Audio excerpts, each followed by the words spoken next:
Apa?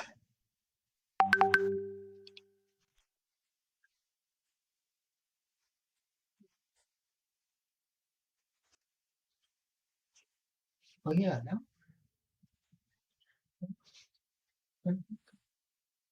Kalau aku minggu depan dapat lagi nggak? Iya. Gue yang dapat di kita, Hmm? dapat di akap, Apa ya kok udah dapatnya? tinggal di dahi. Apa daki? Betul. Well, Coba lihat tadi benefit basic, terus belum gitu. ya, Ada namanya BNB, benefit basic. Nah, lucu lihat di situ mana sih yang untuk nggak ada di sini belum gitu ya kapan kita sebutin kan bonus bonus BNB gitu. BNB teh benefit basic. cuman coba nggak main coba main aja ikut tambahan kan. Nah kan selama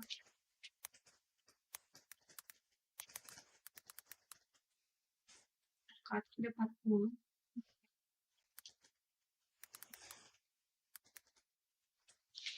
100.000 lebih.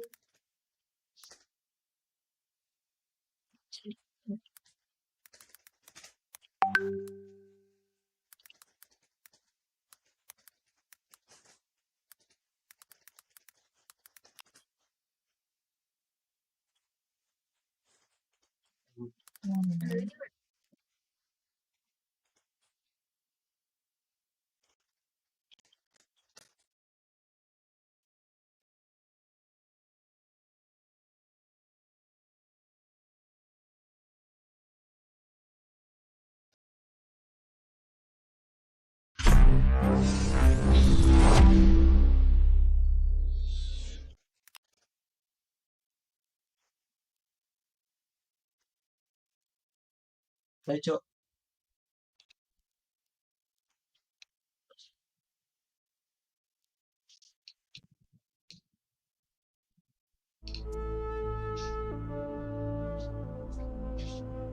Coba yang ada gambar aku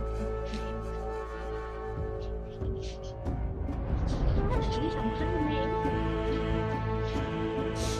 yang sebelumnya sama ya ini sama cuma yang ini apa ya nempel di dahi saya apa sama wajah ya masih mau beli.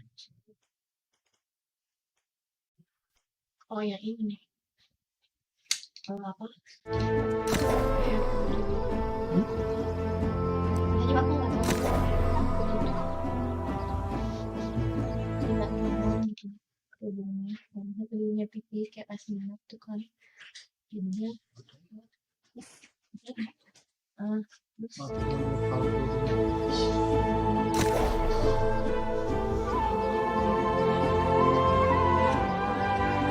istilahnya birahi jadi kita kalau sini marketingnya Iya. isi ketemu udah ya harganya main aja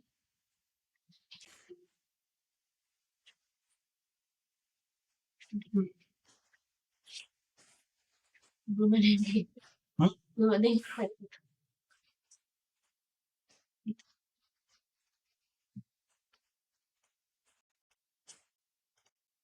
yang hanya trading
First ever New World guide. Before we get started, I'd like to make one thing abundantly clear. Video games are first and foremost designed to be enjoyed. If you don't find the process of min-maxing or strategizing enjoyable in video games, then please don't assume that I'm telling people that this is the way you should play the game. New World could easily be played as a single-player RPG, and there's a great experience to be had there, and many other ways. This is simply what I enjoy doing with any game I play, discovering tactics and the best ways to move forward given specific metrics of success. That being said, this is an MMORPG, which means that the best thing to do is a hotly contested topic. It's hard to say in a game with so much to do. Is it speed leveling to 60, leveling crafting as soon as possible, focusing on controlling forts and territories, or a mixture of those things? I'm not here to give an opinion on that subject, but rather, I look to determine what would be a good course of action to take regardless of the way you decide to play, or what you focus on. Regardless if you play PvP, a gathering focused playstyle, crafting, focus on community aspects, large scale companies, or anything else, the one thing everyone wants is to save time with the menial aspects. In New World, this most drastically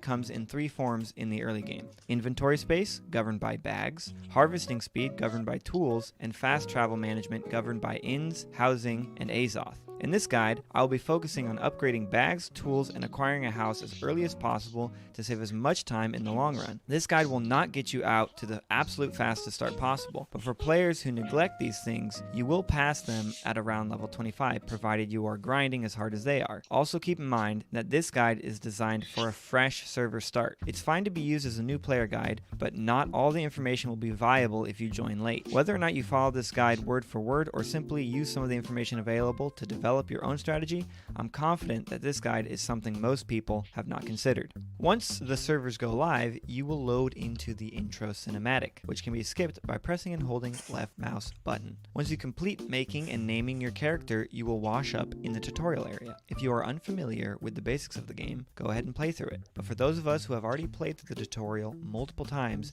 you can skip it by pressing escape, navigating to game options, and pressing skip to New World. If you do this, the only thing you will be missing out on is a sword weapon mastery point. If you want that mastery point, you have to kill the fourth bad guy in the tutorial. His death triggers the mastery point gain, so you don't have to worry about killing the ones before him. And then you can skip the tutorial from there. Once on the beaches of Aeternum, open your map and take note of where you are located. You will have spawned in one of 4 starting regions: First Light in the south, Monarch's Bluff to the west, Everfall to the north, or Windsward to the east. Most people assume your starting location has little effect on your character's progression, but for this guide, we will want to spawn in Windsward. If you find that you did indeed spawn in Windsward, you won the RNG roll and should consider yourself fortunate. We will, however, assume you did not. If that is the case, in which you spawn in any of the other 3 starting regions, then it's imperative that you do not accept the first quest from the initial quest giver on the beach. The main quest will be telling you to talk to the NPC in front of you, and indeed, we must talk to them. But after the initial quest is completed, your dialogue with this NPC will prompt you to accept another quest. Do not accept this quest. Instead, back out of the dialogue and open your map. You will notice that the next quest can be obtained in any of the 4 starting beaches. As bizarre and inefficient as it may seem to run 10 minutes across the entire map just to start the same questline in a different zone, it is what we must do. People debate which of the 4 starting regions is the best, and usually the argument comes down to Everfall versus Windsward, due to the fact that Monarch's Bluff and First Light's town are positioned very far out of the way. Windsward and Everfall have a much more centralized location. However, Windsward has a few advantages over Everfall, especially for this guide. The first advantage is that Windsward is the closest town to Jonas Alazar, the early game main quest NPC, who you will end up returning to more than any other NPC in the early game. Having your base of operations in Windsward will allow you to save a lot of Azoth traveling back and forth. On top of that, Windsward has a natural fresh water source, since a river runs through it. The town's crafting stations are all very close to one another. And finally, Windsward has a house available for purchase at the level 10 territory standing threshold, whereas Everfall's earliest house has to be obtained at 15 standing. This is the main reason we want to start our early game questline in Windsward. This questline, in addition to teaching players the basics, will also give considerable experience points and territory standing, approximately 4,500 territory standing, which for the early game is quite significant, especially if you want to obtain a house as soon as possible. If you decide that it isn't worth it for you to travel across the land to Windsward, that's fine. Most of this guide can be adapted to any start location. Just keep in mind that the 10 minutes lost in traveling is not enough time to make make up the difference in territory standing you will have at the end of the beginning questline. That is to say, you cannot farm 4,500 standing in 10 minutes. Before we set off on our great trek, be sure to grab 4 wood and 4 flint in order to craft a full set of flint tools at the campfire on your starting beach by the NPC. Once you have your tools, set off to Windsward. Along the way, we need to collect multiple items for upcoming quests and objectives. Iron ore should be collected at every opportunity, up to 138 units. 40 stone will need to be gathered for an upcoming quest. We will need 65 greenwood collected from bushes for quests and materials. The smaller the bush, the better, because we have a chance to collect woodlouse bait from them. Any herbs you see should be collected for hyssop, as much as is available. Be sure to pick up any flint that is directly along your path. We will need a total of 232 flint for our overall goal, but don't worry about picking it all up before you arrive at Windsward. Also, nuts should be harvested if you come across any throughout your playthrough. In addition, be sure to stop by any settlements or spirit shrines you pass closely by along your way. Personally, I use a New World Map website to help me recognize when I am near anything of interest. This will save you time in the future when you need to travel back to these locations. You will also need 35 rawhide, but that can be obtained later when you kill boars or wolves in Windsward. Furthermore, read any glowing blue lore pages for quick EXP by pressing T to add them to your journal without having to stop to read them, and pass by any new locations for the discovery experience as well. Take notice, if you manage to collect 5 woodlouse bait from bushes on your way, you can turn in the first fishing quest near Windsward for an additional 280 experience. Considering the distance we have to travel, taking advantage of any movement speed bonus will save us significant time. There's a lot of foot travel required throughout this game, so the next technique is really important to get comfortable with. It's called animation canceling, and as the name suggests, we will be reducing the end of our rolling animation by canceling it with a weapon sheath. Normally, when you roll, your character will stop for a moment before continuing to run. If, however, you sheath your weapon or swap your weapon during the last handful of frames during your roll animation, your character will simply continue running in one fluid motion. Keep in mind that this can be done with any type of dodge in the game, but the lightweight roll is the best for movement. Also be aware that rolling costs 50 stamina in most circumstances, and depleting your stamina bar will reduce your move speed until it fully regenerates. Because of this, it's best to only roll when you have over 50 stamina available. Once you reach Windsward, drop off your wood, flint, iron, and hide if you have any, then check into the inn and head down to the beach. From here, simply continue the starting questline as if you had spawned in Windsward normally. You'll be a bit behind the curve at this point, but don't worry, it'll pay off later. As you continue to pick up flint everywhere you go, there are a couple small optimizations that can be made here and throughout our travels, such as drowning or dying to mobs to teleport back to a respawn point, which is considerably faster than running in a lot of cases, and cheaper than teleporting. Just be sure you're close enough to the location you want to travel to when you die. Basically, if you have the means to respawn and are close enough to the town you want to go to, it's faster to respawn than to run. Also, as you acquire territory standing, it's important to spend it on the right cards. I recommend choosing standing gain and storage whenever available. Standing cards have diminishing returns, but the overall cap is at level 300. That being said, getting 300 standing in any region is something that 99% of players will never achieve. Storage does not suffer from diminishing returns and as such should be prioritized, because standing gain gets us more storage faster. It also should be picked until the diminishing returns get really bad at around 26% additional standing gain. And don't worry, standing gain and storage will never be available to be picked together. When you are required to kill boars during Campfire Feast, be on the lookout to skin any dead boars that are left unattended. This is a perfect area to acquire the 35 rawhide we need for our iron gear and quest. If the boars are too competitive on the beach, you can look to harvest some during the Truffles quest, which you will get on your way to the town. Another tip with the starting quest is when you are directed to enter the corrupted cave, you can actually enter through the intended exit by scaling some rocks and running to the veil to activate the checkpoint, which saves a bit of time. When in the caves, be sure to harvest any available saltpeter and loot the chest for weapons. My leveling build focuses in on 3 weapons: hatchet, great axe, and life staff. I will be PvP flagged for most of my leveling process, so my build takes PvP into consideration. That being said, we take the hatchet because Berserk is one of the best abilities for PvE and has great PvP utility as well. The main passives that throw Berserk into overdrive are Berserking Refresh and Uninterruptible Berserk. I won't go into a full weapon breakdown, but just know that these abilities will allow you to solo level very quickly. The reason for the Great Axe is the mobility and the chase down potential of the weapon. Between Reap, Charge, Gravity Well, Bloodlust, and the lunge on its basic attack, you will have more than enough lockdown and chase to kill any player who is weaker than you. And between Gravity Well, Charge, and On the Hunt, you will have the ability to run away from most groups of players or stronger solo players. My PvP philosophy while leveling is, if you can't win the fight quickly, it's not worth engaging in the first place. So run from groups and run from over-leveled players.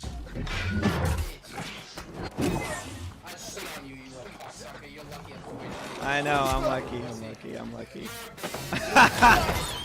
Obviously, if you want to just have fun with PvP, then go for it. If you're smart with your camp placement, you shouldn't really ever lose much time to being killed in PvP. As far as the life staff is concerned, I will be swapping my Great Axe out for the life staff during expeditions and focusing on obtaining the second passive of Sacred Ground, which will increase your refreshing berserk heals by 50%. In addition, I will be speccing fully into Constitution in order to increase my berserk heals even further, and to ensure I'm speccing of Sacred Ground, which will increase your refreshing berserk heals by 50%. In addition, I will be speccing of Sacred Swap. You shouldn't really ever lose much time to being killed in PvP. As far as the life staff is concerned, I will be swapping my Great Axe out for the life staff during expeditions and focusing on obtaining the second passive of Sacred Ground, which will increase your refreshing berserk heals by 50%. In addition, I will be speccing fully into Constitution in order to increase my berserk heals even further, and to ensure I will give myself the ability to make as many mistakes as possible without being punished for them. You can go any build you want, and I think everything is viable for both PvP and PvE, but that being said, different weapons and skill trees perform better at different things than others, so my best advice is to just use what you enjoy. For me, I think Berserk is just too powerful to pass up for solo PvE leveling. Now that we're in Windsward, you should have most of the materials to craft your iron tools in either our iron hatchet or great axe, assuming you didn't get one from the chest. Before we craft, however, it's a good idea to progress the questline until Fire Up the Forges, where we acquire the Heavy Satchel, which contains 90 iron ore and 20 rawhide, which are the remaining resources we need to complete our iron set and build the iron sword for the quest. Also grab some water from the river and craft as many weak health potions as you can, provided you picked up some hyssop, which you should have. Any nuts you have at this point can be turned into light rations. From here, our overall next objectives are obtaining 1,000 faction tokens, 250 gold, level 30 gathering, level 25 skinning, reaching 10 territory standing in Windsward, reaching level 50 smelting and engineering, progressing the main quest line to Destiny Unearthed, which is the point where you have to clear the first expedition Amrine excavation, then obtaining 2,500 gold for a house, traveling to Cleves Point, and finally crafting a set of steel tools. Beyond that, we want to reach level 24 and get rank 2 in our faction,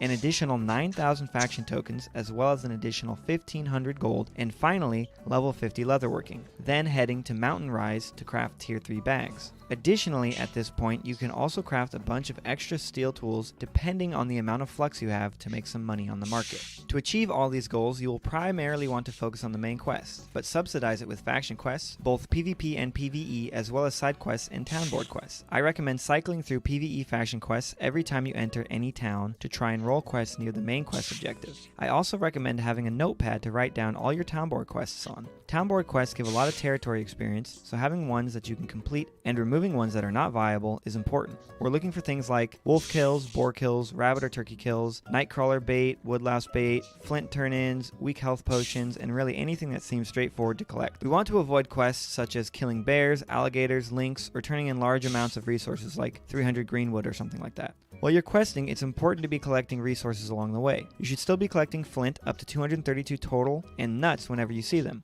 You should also be harvesting hemp, hyssop, blueberries, and fungus until you reach level 30 gathering. Then, put less focus on collecting hemp and basic fungus, but still harvest herbs, berries, petal caps, and plate caps every time you see them. For the early stages, we only need about 100 hemp for our tier 2 bag. Once at 30, be on the lookout for magical plants to collect as well, but don't go too far out of your way to get them. I would say Rivercrest and Earthspire are the ones to go out of your way for. Everything else, grab if it's convenient. Later on, we will need 3 Rivercrest stem and 3 petal caps for the main quest, Weakness of the Ego, anyway. Any iron you see is imperative to collect. Silver is also nice. Do not pass it up, and be competitive about collecting the nodes. 50 mining is a great threshold for alchemy stones, which should never be passed once you can mine them. Any rabbits or turkeys should be murdered on site and harvested. Any dead animal corpses should be harvested. Any animal that you kill should also be skinned. I would recommend getting 10 skinning before leaving the second wolf questing area during the quest Survival Tips. Any large game that come directly across your path should be killed, and we want to reach level 25 skinning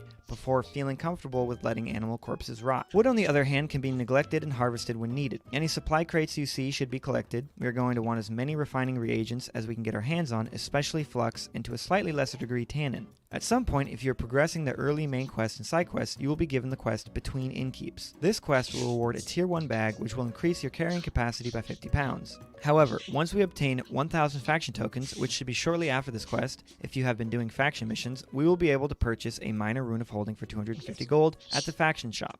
Along with our tokens and a bit of linen, leather, and iron, this will allow us to make a tier 2 bag, which will increase our carry weight by 100 pounds, and potentially give us a good perk. Be sure to not spend your gold on anything else aside from this, as we will want 2,500 gold when we hit 10 territory standing in Windsward. When you first meet Jonas Alzar during the quest Corruption Expert, the quest you turn in will be worth 100 territory standing. Fisherman's Bend lays on the border between Windsward and Monarch's Bluff, and depending on the region you are in when turning in this first quest, will determine where you gain the standing. Do it in Windsward. None of the other quest turn-ins to Jonas grant territory standing, so you only have to do this small optimization once. Once you progress the main quest to the Living Seeds, you will be near a cave called Ebon Rock Quarry. Above this, there's a location called Ebon Rock Mine. Chances are you will have some side or faction quests telling you to go there anyway. This cave is where we will be farming our saltpeter for gunpowder to get engineering to level 50. There are a ton of saltpeter nodes, and farming up to 116 should not take long provided there isn't too much competition. At this point, you should have 232 flint if you haven't neglected picking them up, and 116 saltpeter for crafting your gunpowder. The only thing left now is the charcoal. You can farm up the wood for the charcoal at any time at this point before or after you reach Destiny Unearthed. You will need to chop 1,360 green wood to make 580 charcoal, which will also give you 10,440 smelting experience, which means you only need to smelt 403 iron ore to get the remaining 3,625 smelting experience for smelting level 50, which will give us access to steel ingots, the final component for steel tools. At this point, craft your gunpowder, and you should be at least level 50 engineering. Keep in mind, crafting 580 gunpowder will also give you over 1,500 territory standing in Windsward if you craft it there, and over 5,000 experience points. You will need 40 extra green wood for timber and 24 rawhide for coarse leather in order to craft the steel tools. But the bulk of the wood is turned into charcoal for steel. So with engineering and smelting both at 50, all that is left to do is to reach territory standing 10 at Windsward and obtain 2,500 gold to purchase a house. You should have the gold by the time you reach Destiny Unearthed, which is the Amrine main quest. And if you are short on territory standing, it shouldn't be by much, and you can just complete some town board quests to get yourself there. The main reason we want a house is primarily because of the house recall that becomes available when you are a homeowner. But just as a side, you can also increase your storage with chests in a house. The tier 1 house has a 4-hour cooldown on fast travel, which seems like a long time, but in reality, you can just pay Azoth to reset the cooldown to 0. Imagine house recall as an in recall that you can pay to reset whenever you want, to have the ability to travel back to your base of operations whenever and wherever you are. Normal Azoth fast travel is only available within sanctuaries, that is, towns or spirit shrines, and its cost is based off a base cost plus distance and weight modifiers, finally being discounted by faction or company modifiers. This can be less than convenient and end up costing a ton of Azoth if you have a full inventory or want to cross the map. However, if you have a house, you can simply reduce that cost to at the most 49 Azoth to reset the full 4-hour cooldown. Then you can travel home from anywhere. In addition, this frees up your inn selection to whatever town you are questing near to further increase the ease of travel. Personally, I will be setting my inn at Cleves Point, which is very far north and usually is a 200 plus Azoth fast travel cost. This will allow me to make steel tools as often as I have the resources without needing to spend much Azoth on fast travel. Once you have territory standing 10 and have purchased the house, it's time to gather our steel, coarse leather, and timber to make the long trek north to Cleves Point Outpost to access the Tier 3 engineering workshop there. At the start of the server, all town stations and workbenches will be at Tier 2 and cannot be upgraded until the region is under a company's control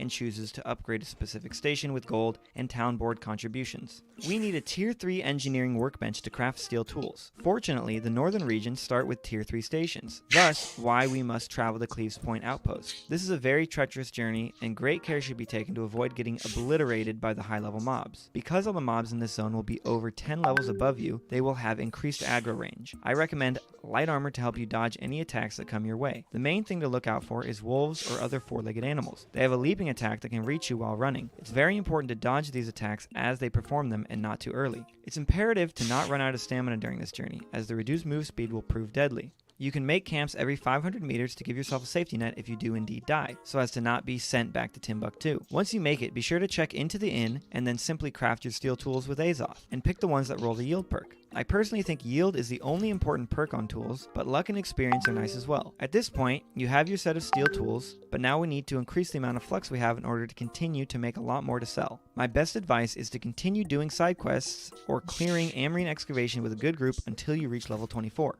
At this point, you should have easily maxed out your faction rank 1 reputation, and will have access to the faction rank increase quest at level 24. Once completed, you will have access to purchasing material converters. My recommendation is to swap all your solvent, crossweave, and sandpaper to flux. Make as much steel as you can and craft as many steel tools to put on the market. You can also check the prices for refining reagents to buy some yourself. Obviously, if you're not interested in selling tools or making more for your friends or company members, you don't have to. But seeing as you will be one of the few players to have steel tools this early on in the server, you might want to consider it. The next step is tier 3 bags. For this, we will need 50 leatherworking, 50 outfitting, and a lot of hemp and rawhide. I suggest traveling to Awful Grotto to farm rawhide off the divine links there. You will need 25 skinning in order to harvest them, in order to craft tier 3 bags, which I recommend you do. You will need 2,160 rawhide. This amount will get you more than enough leatherworking experience to reach level 50. Reaching level 50 outfitting can be done by simply leveling off of linen shirts from 1 to 50, which will require 27 linen shirts, which will cost 108 iron ore, 1,296 rawhide, and 2,376 fiber. Add that on top of the 2,160 rawhide,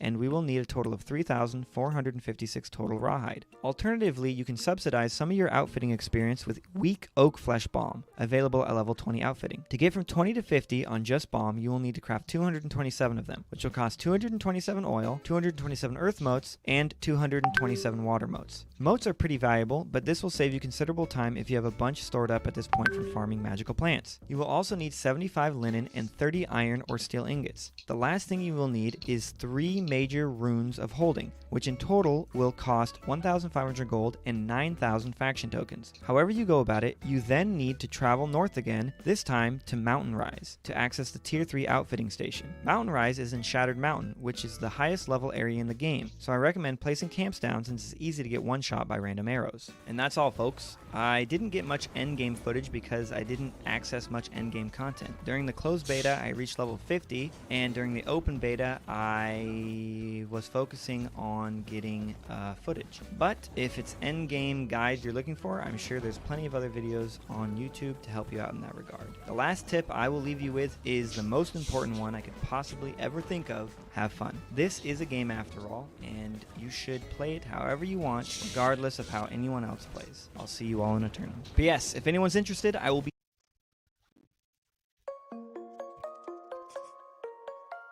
Yo, listen up. Here's the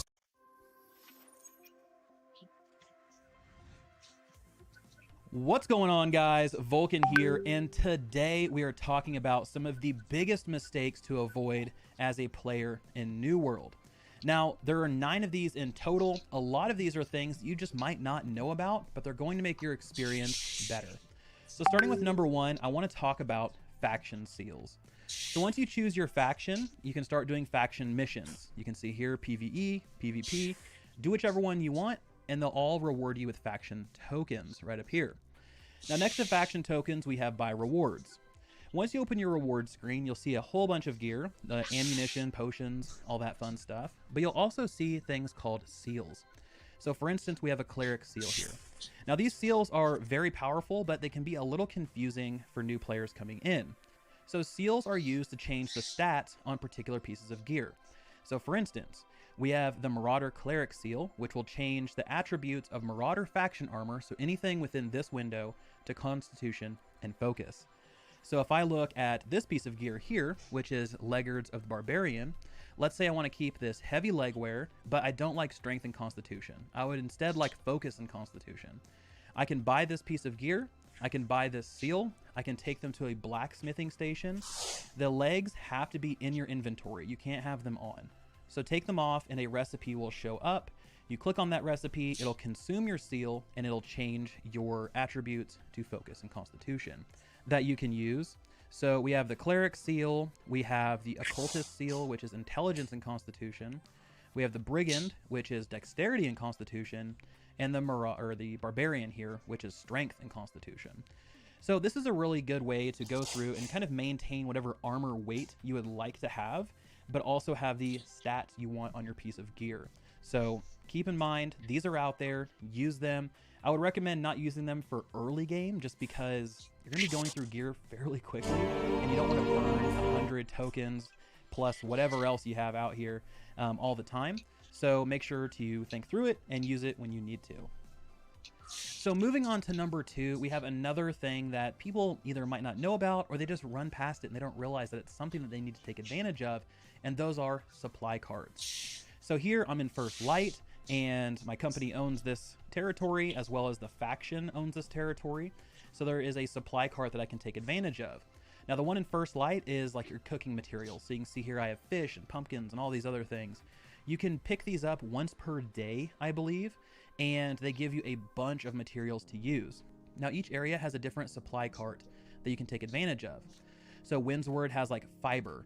So it has things like your hemp fibers and all that jazz. And then up in here on Monarch's Bluff, you have iron. So if you want iron ore, the supply cart has that. Everfall, I can't remember what Everfall has. But each town, each settlement has a supply cart you can take advantage of. And as long as your faction owns that town, then you can go and click on that supply cart and get a bunch of materials that you can use. So it's something you want to take advantage of. Now another thing to take advantage of as well is the honey. So in town you'll have honey. You always want to pick this up if you see that it's available, because this is incredibly useful for cooking. Same thing with the wells. If you're making potions, you can pull the well and get a lot of water right here, so you don't have to leave. Especially if you're in Windsward, there's actually a creek that runs through the town, and you can sit there and just pick up a bunch of water and craft potions like crazy. Moving into number 3, this is one that I've preached throughout all of my videos, but it's good just to put it back out there because I see people asking about it. If you're not using your shield, take your shield off. You're not getting any extra benefit from it. So you can see here, I have a Warhammer, I have a hatchet, I'm not using my shield, and it pushes me into medium equip load or armor weight, and I don't want that. So take it off, that way I'm back into light. Like I said, it doesn't give you any bonuses or benefits for having it equipped, so you might as well take it off. Moving into number 4, I want to talk about tools. So you can see here, I have a flint skinning knife and I have a steel skinning knife. Huge difference between the two. One, 250%, 257% actually, gathering speed versus 100%. If I move over to iron, you can see 130% gather speed versus 255% gather speed. So being able to go through and pick up and upgrade your tools as you go along is going to make your life a lot easier. I see people that are level 20, 25 still running around with these flint tools, and they're going so slow. And then they start complaining that, man, gathering is slow in this game. Well, it's just because you haven't updated your tools. You need to constantly be upgrading these. And if you're in a company where everybody gets along and everybody's thinking about, the company as a whole, what's up, Shield? Then you can actually maybe barter with somebody and give them some different materials, and they can trade you for some steel tools. That's what I did in my company. Worked out really well. I gave them something they needed, a couple bags actually, and then they were able to give me some steel tools. So I'm not able to use them quite yet. I'm almost there, but these are incredibly helpful. And that goes right into number 5, and that is constantly skin everything. Anything you kill that can be skinned, go ahead and skin it. Just because you're gonna need it, right? It's awesome passive experience. You'll be able to gain levels from this. You want to level up your skinning as you go, because hides are going to be more and more sought after as you get higher in level. And there's really no downside to it other than it takes a little bit longer after you kill a wolf. You have to go and skin it. But then again, if you upgrade all your tools, it shouldn't take too much longer. So moving into number 6, and that is salvage all of your recipes and salvage your fish, salvage schematics, all of those things, because they'll sit in your inventory and you need to actually salvage them in order to learn them. That way you can go out and craft those materials. So most likely by the time you hit 20, you'll have 3 or 4 schematics in your inventory that you might not notice are there. Hover over them, salvage them. That'll have you learn the recipe or learn the skill, and then you can go to the crafting area and actually start making those materials if you would like to. This is something that I see all the time. Where do I get fish fillets? Where do I get fish oil? Why do I have these weird furniture things in my inventory? Read the description. It says to salvage them. Some people don't. And at that point, you'll either get your fish fillets, your fish oil, you'll get your schematics. So it's something that's entirely simple to understand, but it's missed as you go through and you're just trying to rush through the game. Number 7, let's talk about fast travel. So fast traveling in New World is absolutely a thing. I know there's a lot of running in New World. You're hoofing it from place to place to place pretty often. However, there are fast travel points. You have things like spirit shrines, like this. Then you have settlement fast travel, where you can go to these different, hamlets or whatever, these towns. Now, depending on your distance and depending on your inventory weight or your encumbrance, this cost will vary. So if we look at fast traveling to Everfall, it's controlled by Syndicate, and I have a half full inventory. So if we look at the fast travel cost, the base cost of fast travel, hands down, is 50. That's always the way it is. It's where it stays. Then we have a distance cost of 80. And then I have an encumbrance cost of 44. So grand total, that's like 174 for fast traveling there. Iya, COD, Then because we tapi own multiple di territories ininya as apa namanya? Marauders, we get a faction control discount of Di 97. So that ininya drops di it to RI 77. But if nggak I bisa were to kita travel to a beresin Spirit nih. Shrine here within my own kind of faction territories, the Yang distance isn't bangun. very far. You can see it's 0. My base cost is still 50. My encumbrance cost is still 44. But because of our faction control discount and our faction discount, we get an additional minus 33 and minus 24 off of that cost. Now, if I were to go and drop everything that I have in my inventory into my shed. What is our future going to look like? Are we part of it? For any possibilities in the future, Mandiri is here for you.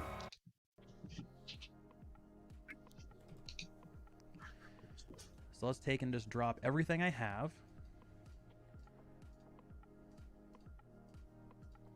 And let's see how that affects my fast travel cost. So we were trying to go here. Now it's 31. So you can see my encumbrance cost went from a 44 additional cost to 4. And because of that, that dropped my entire travel cost down. Now you notice that it also dropped my faction control discount, and it also dropped my faction discount. So it is proportional. So as you go down in encumbrance cost, there is a reduction in discount. That way you don't fast travel for free, but it's basically free. I mean, 31 out of 822, and you get this stuff pretty often. So lowering your inventory weight is going to help you fast travel. This is something that I see new players do all of the time. They don't think about their inventory weight. They just fast travel, and they're spending 90, 100, 170 to fast travel to these different places. And before you know it, you're completely out of Azoth. And because of that, you can't fast travel anywhere. And that is when you get kind of stuck in a bind. And it's very frustrating to have to run literally everywhere or try to grind and get more Azoth. So that's one thing you need to make sure you do. Take care of that currency more than anything, because it is super important. And that plays directly into number 8, and that is unlock these spirit shrines. Because you can see here, going from settlement to settlement to settlement isn't exactly the best or most cost-efficient way of doing things. See, all these spirit shrines here throughout these zones are incredibly helpful. Because if I wanted to go turn in this quest, Nature's Gifts, do I go to Cutlass Keys? Do I go to Windsward? Or do I go to Monarch Bluff, right? And all of these are a decent chunk, a decent distance away from this one thing. Or I can just fast travel to the Spirit Shrine. I'm right there. Same thing up in here in Everfall. You have another big kind of main quest turn-in right here at where my camp is. And I don't want to travel to Everfall and then have to run all the way up here. I would much rather just hit this Spirit Shrine and then go turn that stuff in. All of these things are make your whole travel, your leveling experience way more efficient, and being able to unlock them is crucial. So make sure to do that as you go through. You can notice them, they have a big blue beam that goes into the sky. You have to walk all the way up onto the platform in order to unlock it. So don't just run by it and think that you did. You'll see a notification that said Spirit Shrine unlocked. Now, the last thing I want to talk about, number 9, this is one of the big things that people often overlook, and that is the fact you can add on special resources to crafted items. So we have these linen leggings here, right? Gear score 200, very base, nothing too crazy. But there's this section right here called special resource. If I click on this, scroll up, we can see all the different charms or special resources that I have that I can add to this piece of crafted gear. So if I added a steel bow charm, it would add the enfeebling poison shot perk. It would add a constitution and strength addition if I went for these small quartz crystal. Dead dryad vine gives me const and intelligence. So when you're crafting something and you want something specific, always make sure to check your special resources. You pick these up as you go, whether you kill something, harvest something, mine something, literally just play the game and these things will drop. This softwood tree sap I got from a dead tree. Literally cut the dead tree, this dropped, and boom, focused dexterity. Wolf blood obviously came from wolves. But then you have other things here like jagged animal fang. That's going to give me skinning luck. So I could take this jagged animal fang and I could apply it to a skinning knife. And then next thing I know, boom, I have reinforced skinning luck on a skinning knife, which makes sense. And then I can go out and get extra rawhide or extra whatever that I'm out there skinning. So this is something that I see a lot of people skim over and they don't necessarily take the time to learn about all these special resources. But as you get towards end game and you start crafting top tier items, people are going to be pretty specific about what they would like on that item. And these will help you sell, whether it's craft pieces of gear or make your own piece of gear that's going to be as beneficial as possible to you. So guys, that wraps up this video. Let me know in the comment section below what you think so far about New World. But as always, thank you guys so much for all the support. This has been Vulcan, and I'll talk to you guys next time.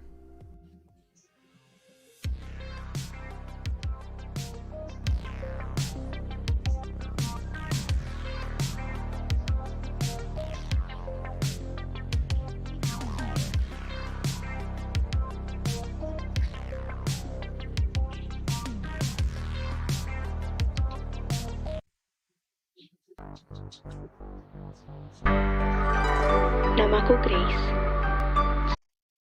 What's going on, adventurers? Vulcan here, and today we're talking about the Frost Priest build. So the goal of this build is to provide a well-rounded healing spec that makes it easy for new players to get the hang of healing in New World. Because in this game, you don't have that same process as healing in games like World of Warcraft. Instead, most of your heals are skill shots, meaning you either need to place them or aim them yourself. Now, you do have some targeted heals that can be used, and we're going to go over some changes to your settings that'll make these skills easier to cast. Now, just because this build is aimed at newer players doesn't mean it's not viable in endgame. You can take this setup all the way to max level, you'll be just fine. Just continue to apply the principles that we cover here, and you'll be able to handle anything that the game throws at you. So let's go ahead and get things started with the weapons and the skill trees. So for the Frost Priest build, we need to equip the Life Staff and the Frost Gauntlet. Now, this pair of weapons synergize super well, and they're going to give you a good combination of crowd control and healing power. So the Life Staff deals nature damage against enemies, and this also makes it useful for leveling zones and the first dungeon, which is called Amrine, because this place is full of undead, right? They're weak to nature damage, so you're not only healing, but you're also dealing extra damage to them as well. So for the Life Staff, let's break down this skill tree. So you want to take these nodes in the following order as you level up. So the first one you want to take is Absolved. This is going to cause all of your attacks to no longer consume mana. Now, without this, you're not going to be able to heal effectively. This is an S tier node. You have to take it, because without this, the build just doesn't work. And honestly, it's kind of funny that they put this as a node and not just baked it into the Life Staff itself. So interesting stuff there, but make sure to take Absolved. Then we'll want to take Sacred Ground. This is for some AoE healing. Next, we'll take Divine Embrace for some single target healing. Then we'll pick up Blissful Touch. This is connected to Absolve, and this is going to cause your light attacks to heal allies. This is going to be your bread and butter. As you are just sitting there, doing your thing and healing, you need to be constantly using light attacks. Attack the enemy.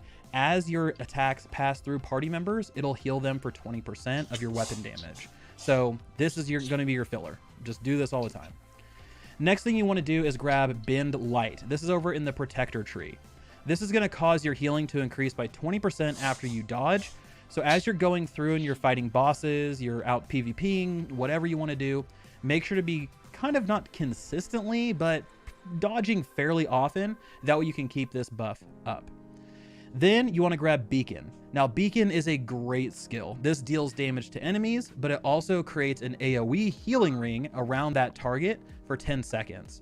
Now, in dungeons, this is a great source of passive healing. If you ever played Resto Shaman, you'll love this. It just feels so close to that playstyle. Now, next up, you want to pick up Privilege, Infused Light, and Holy Ground. These are going to help buff the skills that we already have by reducing their mana cost, increasing your mana regen, and improving Beacon's range. Then we want to pick up Mending Touch. This is going to cause all of your heavy attacks to remove debuffs from allies. So if you have an ally that gets disease on them, fire up a heavy attack, send it their way, and it'll remove that debuff from them.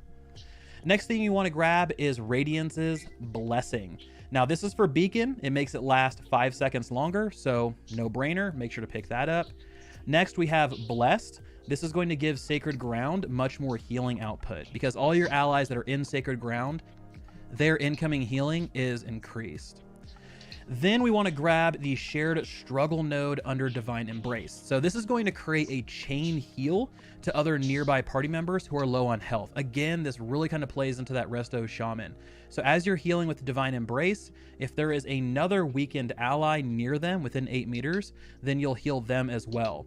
Then we want to grab Rebound, which is going to have it jump to another party member. So if you heal one that's hurt and there's 2 near that individual that's hurt, it's going to heal all 3 of them. So this is a great package for getting into those first dungeons because players aren't going to be dodging as often. They're going to be struggling with mechanics. So they're going to get hit by quite a few more things. And because of that, having things like Rebound and Shared Struggle are going to save you mana and also keep them closer to being topped off.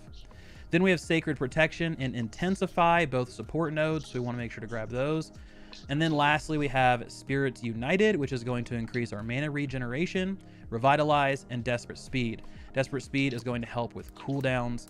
And then we have Revitalize, which causes all of your cooldowns to be reduced whenever you hit with a light attack, getting those big heals off of cooldown much faster. So this setup is going to help your team stay topped off, keep your mana in check, and give you some bonus healing if your team gets cleaved, since that Divine Embrace is now a chain heal. Overall, this build is equipped to handle most situations, so you should be well-rounded enough to handle all of the dungeons and some light PvP action. So let's go ahead and flip over to the Ice Gauntlet and talk about the skills that we'll be using for this weapon. So the Ice Gauntlet itself is super easy to spec out. We want to take these 3 nodes first. We want Critical Rejuvenation. This is going to cause your critical hits to restore mana. Incredibly important. Then we're going to take Ice Storm. It's an AoE. It slows enemies down and deals damage over time. Then we want Gathering Storm. So this is our moneymaker. So this is going to cause 3 consecutive light attacks to regenerate 15 mana. And because we'll be using mana pretty much the entire time while we're healing, we want a way to quickly get some mana back without relying on potions. This node is how we do that. So you need to make sure you grab this one. This is just like Absolve. It's kind of up there in that S tier category. Next, we want to take Critical Frost. So this is going to give you an increased critical chance while in a frosted area, which means we need to stand either in our Ice Storm or near our Ice Pylon, which we'll be talking about here in a second. So you might be asking, why do we want a critical chance if this isn't a DPS weapon, right? We're not trying to push out damage. And that's correct.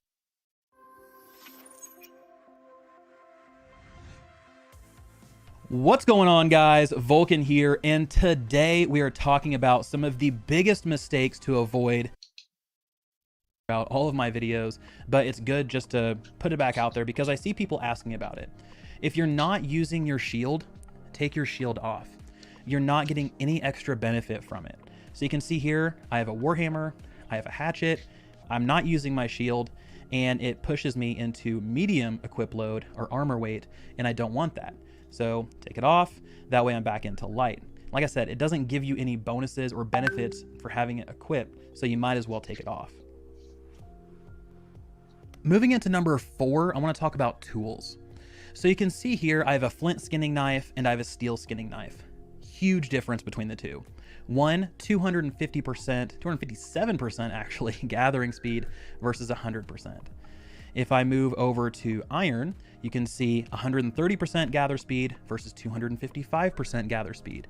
So being able to go through and pick up and upgrade your tools as you go along is going to make your life a lot easier. I see people that are level 20, 25 still running around with these flint tools and they're going so slow. And then they start complaining that man, gathering is slow in this game. Well, it's just because you haven't updated your tools. You need to constantly be upgrading these. And if you're in a company where everybody gets along and everybody's thinking about, you know, the company as a whole, what's up, Shield? Then you can actually maybe barter with somebody and give them some different materials and they can trade you for some steel tools. That's what I did in my company. Worked out really well. I gave them something they needed, a couple bags actually. Nanya kenapa? Udah selesai. Udah nyampe, Bang. Seminggu.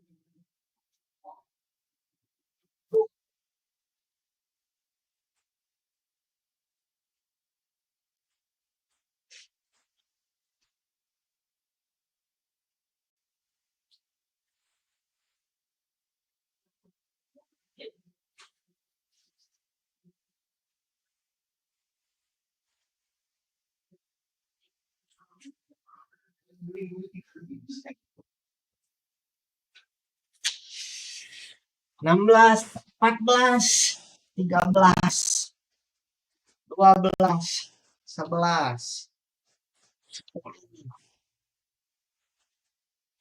9.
And then they were able to give me some steel tools. So I'm not able to use them quite yet. I'm almost there, but these are incredibly helpful. And that goes right into number 5, and that is constantly skin everything. Anything you kill that can be skinned, go ahead and skin it. Just because you're gonna need it, right? It's awesome passive experience. You'll be able to gain levels from this. You want to level up your skinning as you go because hides are going to be more and more sought after as you get higher in level. And there's really no downside to it other than it takes a little bit longer after you kill a wolf. You have to go and skin it. But then again, if you upgrade all your tools, it shouldn't take too much longer. So moving into number 6, and that is salvage all of your recipes and salvage your fish, salvage schematics, all of those things, because they'll sit in your inventory and you need to actually salvage them in order to learn them.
Ya,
Aduh, nggak bisa main.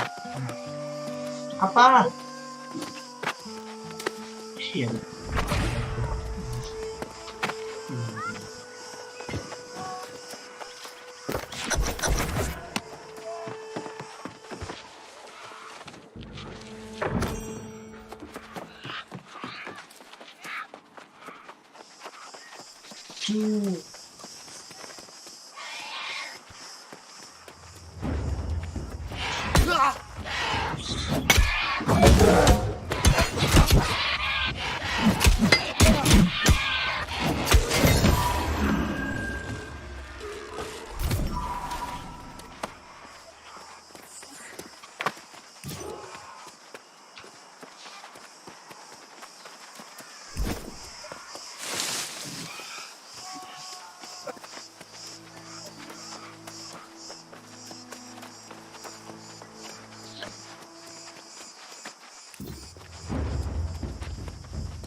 Thank goodness you've one thing living for centuries teaches you is that people are capable of anything.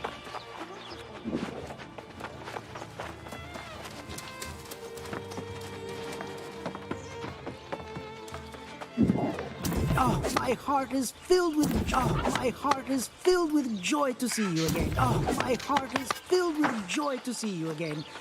Join with me in sacred service. My heart is filled with joy to see you again. Join with me in sacred service to the spark.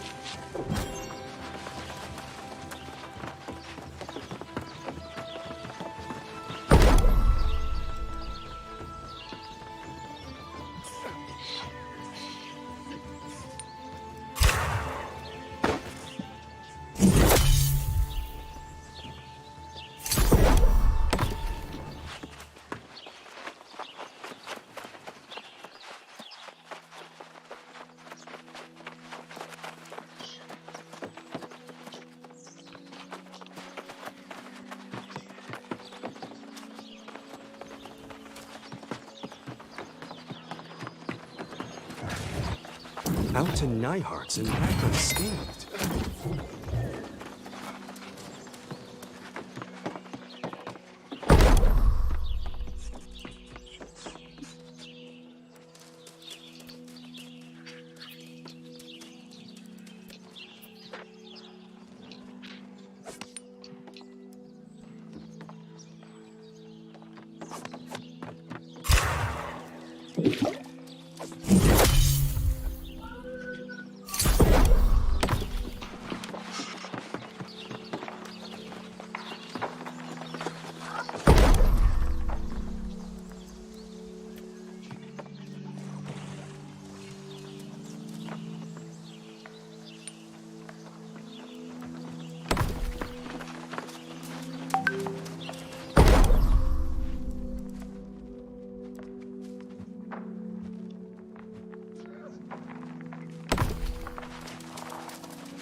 apa?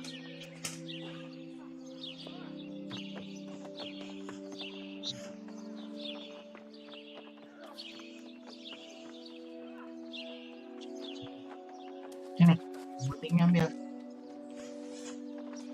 Wah, diambilnya.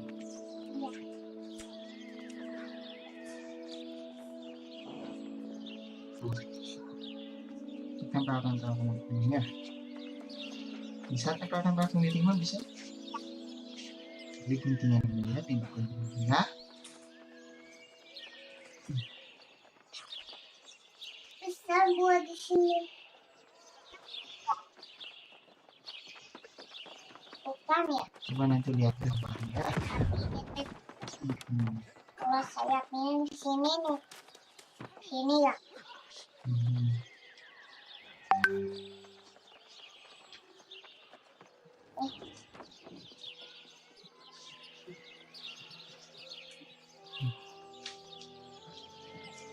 Lagi. Nah, ya, Mak. Dari gunting.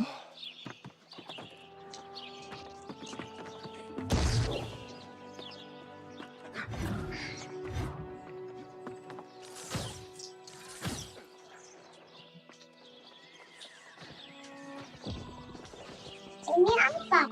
Sayap kecil. Cuman. Nanti dilihat di gambarnya ya.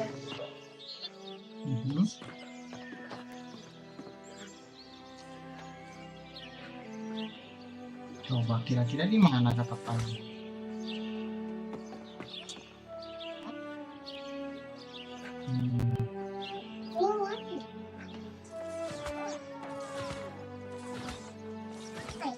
Mana ya kira-kira? Mana ya kira-kira?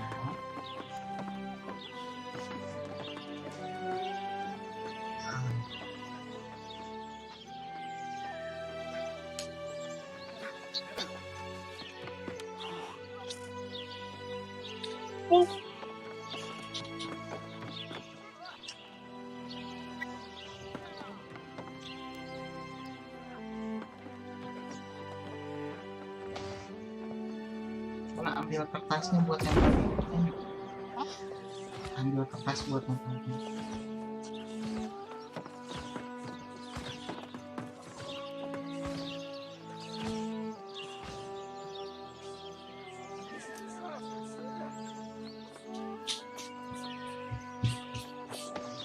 Ya, bisa.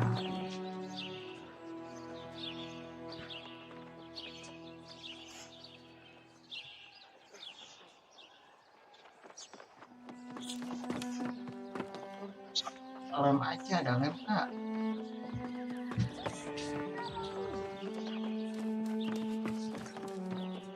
Oh, lemnya nggak ada.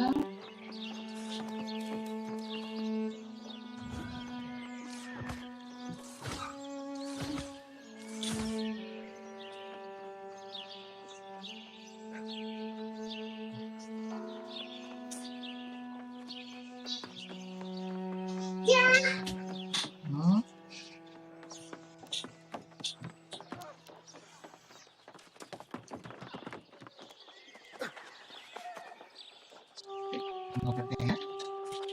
Maabi. Hah? Maabi. Maabi. Maabi. Ya tuh. Paham.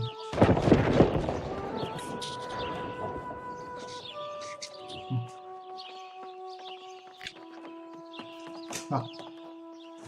Tempel.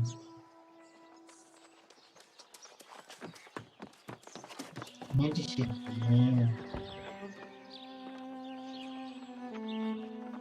Ini di sini.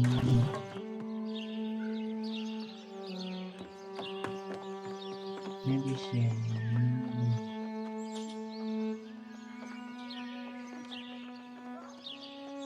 Ini sini.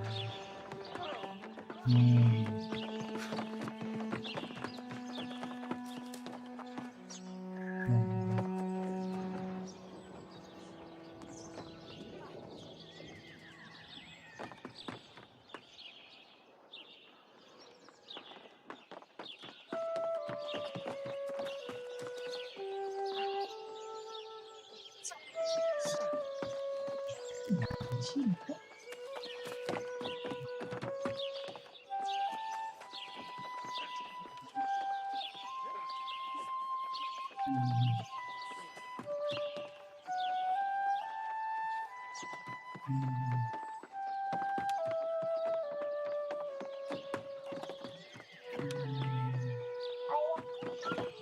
Iya, sayap pun di bawah.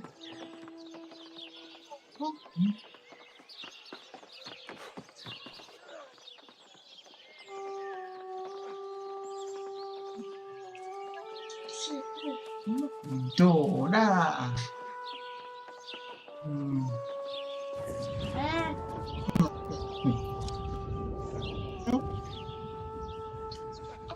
Lagi ya?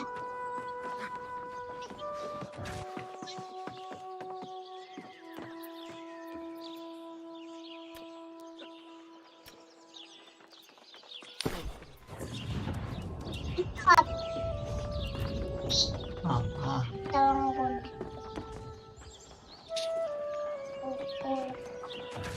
Bulat. Bentuk bulat.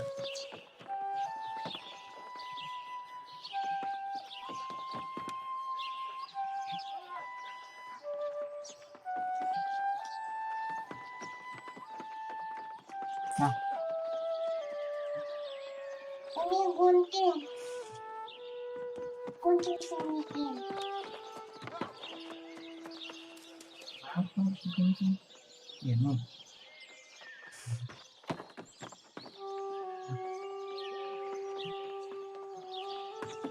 Ini.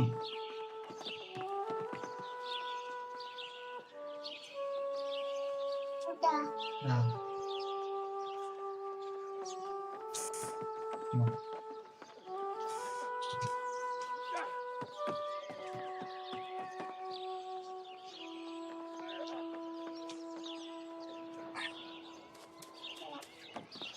Gitu sih.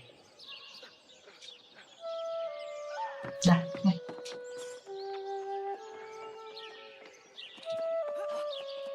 Wah, Nggak bisa dong, kan nggak dioleng. Harus dioleng. kayak gini. Kemana juga.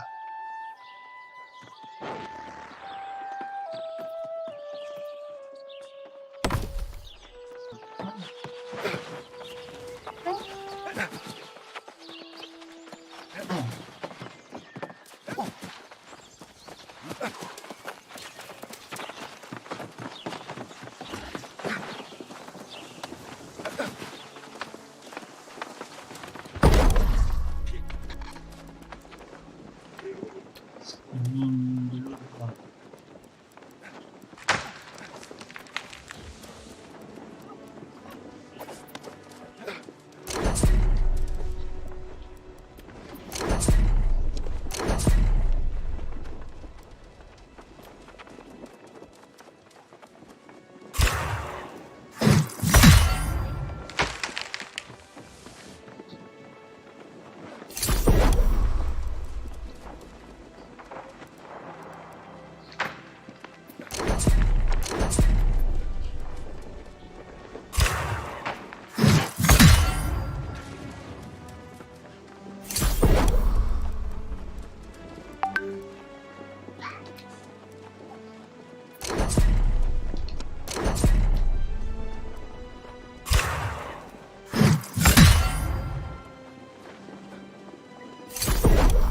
Apalagi itu?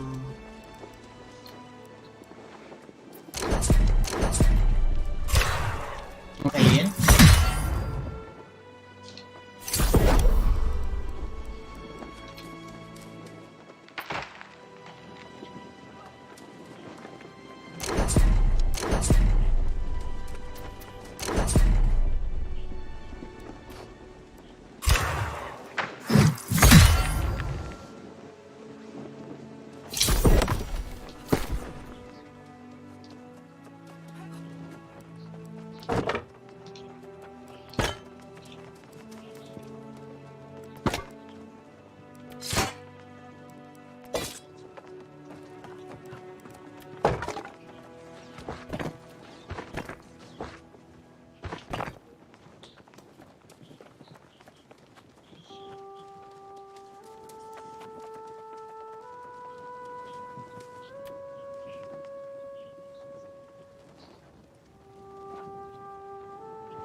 Apa?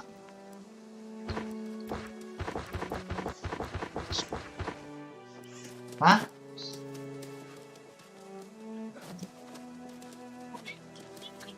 Apa? Oh, nggak boleh. Sayang aja mau dibuat.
Ngapain?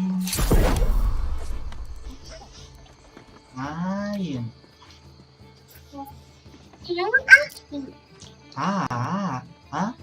Main. Apa? Dimasak. Lagi masak tuh. Lagi apa? Lagi masak. Ya.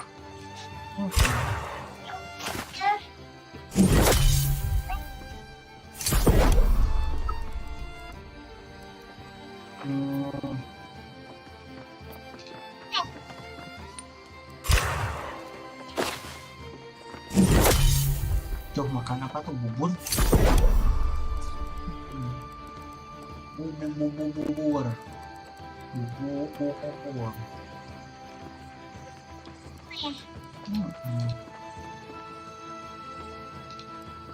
Ayam aja.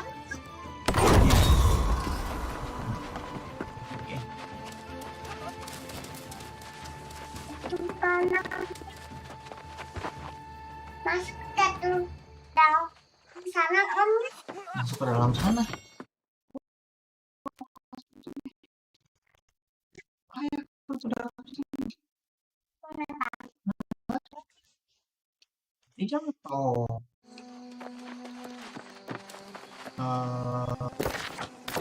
Apa sih? Oh, my heart is filled with joy to see you again. Join with me in sacred service to this park. Bisa ingat.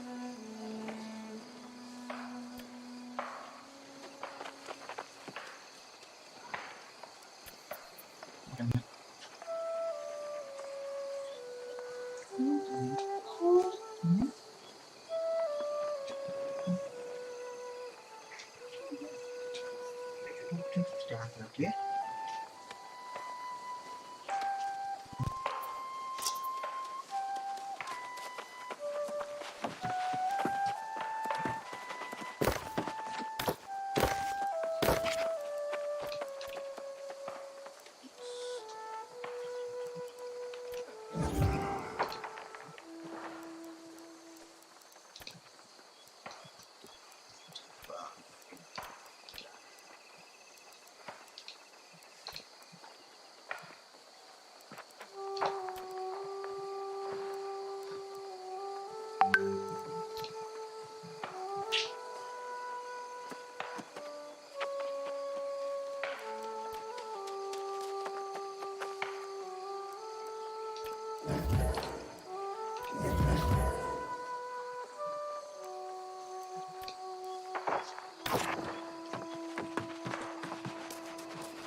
Ini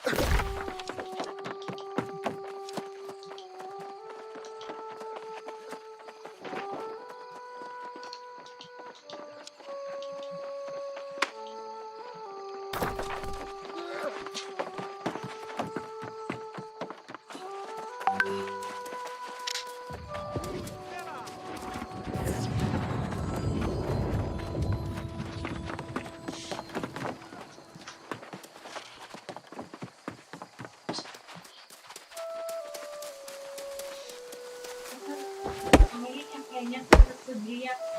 Ini balance.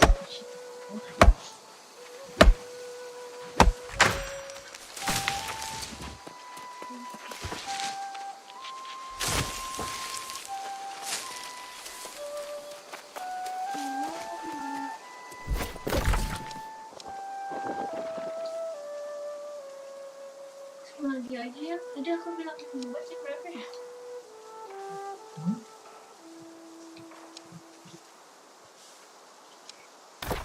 Minum obat jam berapa? Jam setengah 4.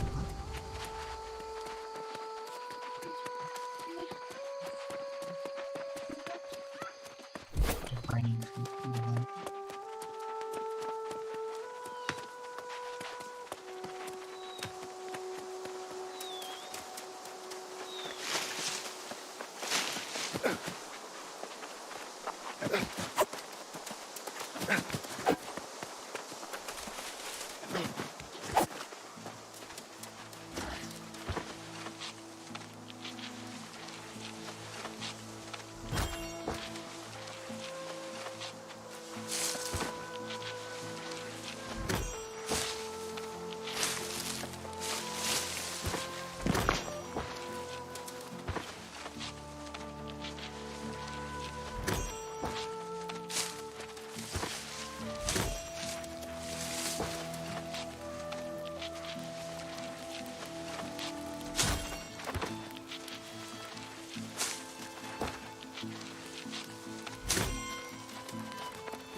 Bodies!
Minta kue deh.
Dia kesini sama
Away with you, ghost. A name? Ah, yes. Wind times. Did you hear what fools these mortals be? Seneca. Immortals in this case. But those fools are gone. Forgotten. Perhaps the stones remember. Try there. Just go. Reese and I are discussing iteration.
Sekali.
Hidup.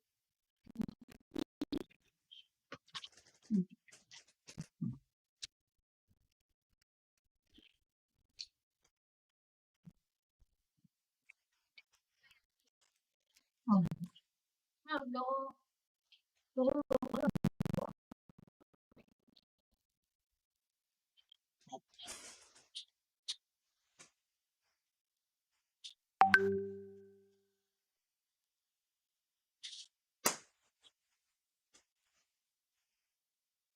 Ah, kan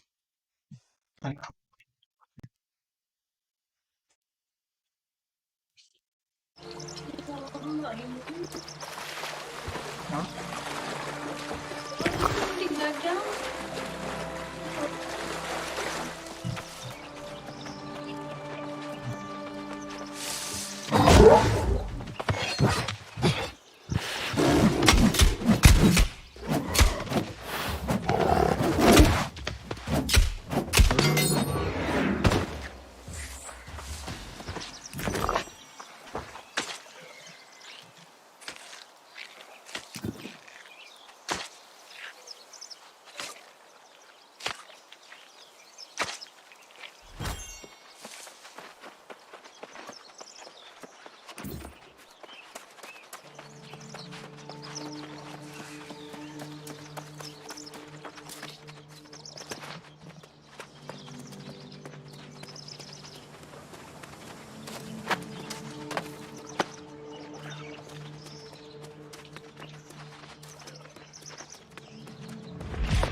Bodies!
it's about time. That's what I have serious. If the expedition never returned, so the answers we need lie in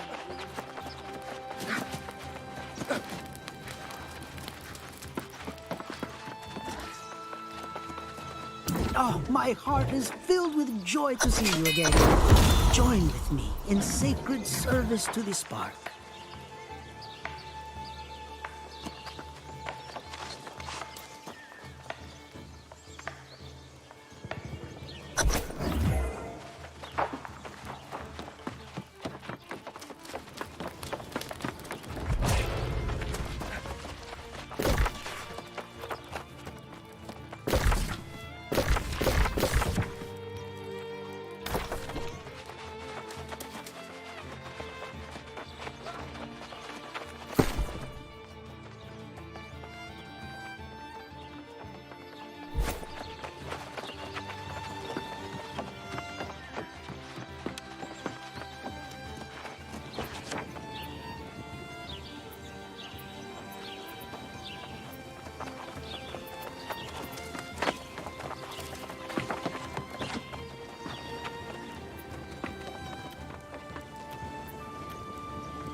Apa?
Ribu paling.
Hello there, friend. I have good tea. I knew you'd ask. Cover the settlement walls with impenetrable rawhide interlaced with the untenable cloth of the ancients. Just need pelts from the Elder's Bluff area and cloth from the Guardians in Circle. What do you say?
Ini sakit gigi.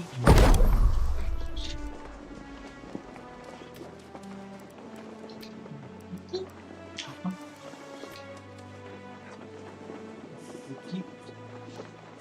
Gigi.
Apa?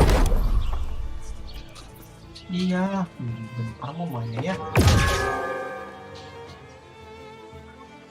Tunggu bentar ya, kamu mau mana ya?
Ayo mau minum susu sekarang.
Ke Abi aja mau apa?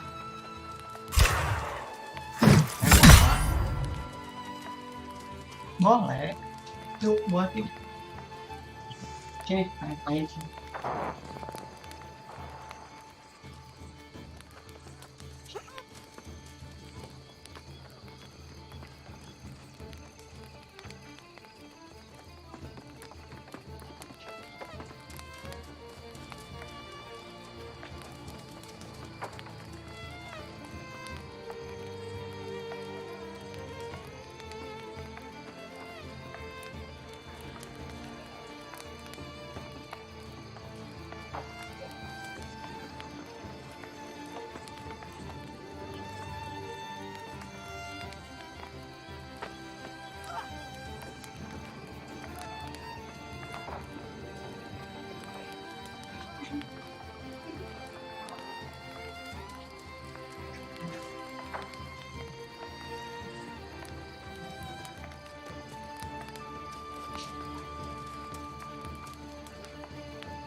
Iya, bener ya.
Apa? Ya.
Nggak tahu apa ini kapan pergi.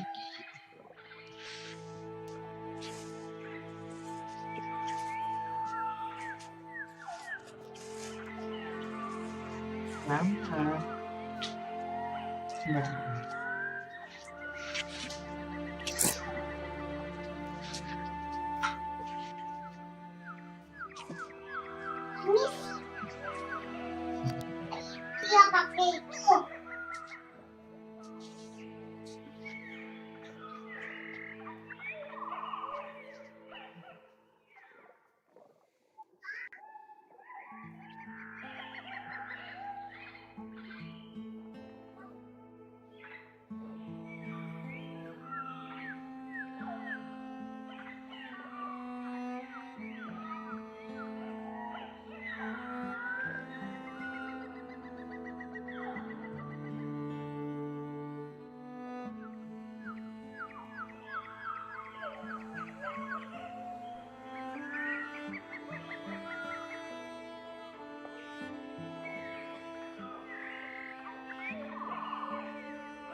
Ya, ya, terus apa? Ini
Tutup pintunya kalau misalnya rumahnya kasihan banget.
from the wilds of Elder's Bluff and the ruins of Sandcourt, are you? Oh, for travel, you'll not find. Yes, this cloak and these skins will do nicely.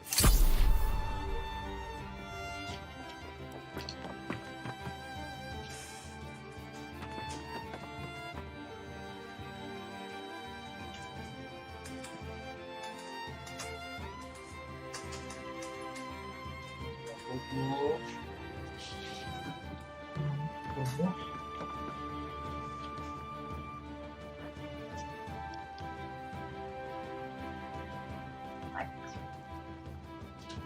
Ini bobo. Mami. Kosong lagi.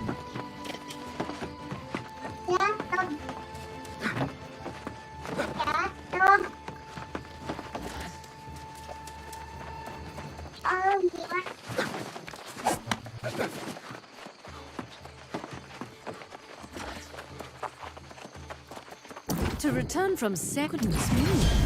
They believe the ancients knew a way that they could prevent the corruption. This relic might even be the key.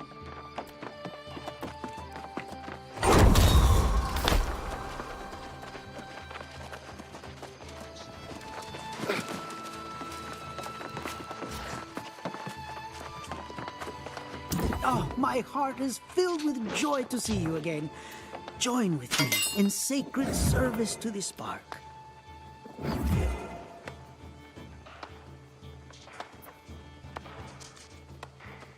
Oh, my heart is filled with joy to see you again. Join with me in sacred service to the spark. Oh, my heart is filled with joy to see you again. Join with me in sacred service to the spark.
Bobo.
then talking more to Arjehoon. There's that can-do spirit. It's contagious, isn't it?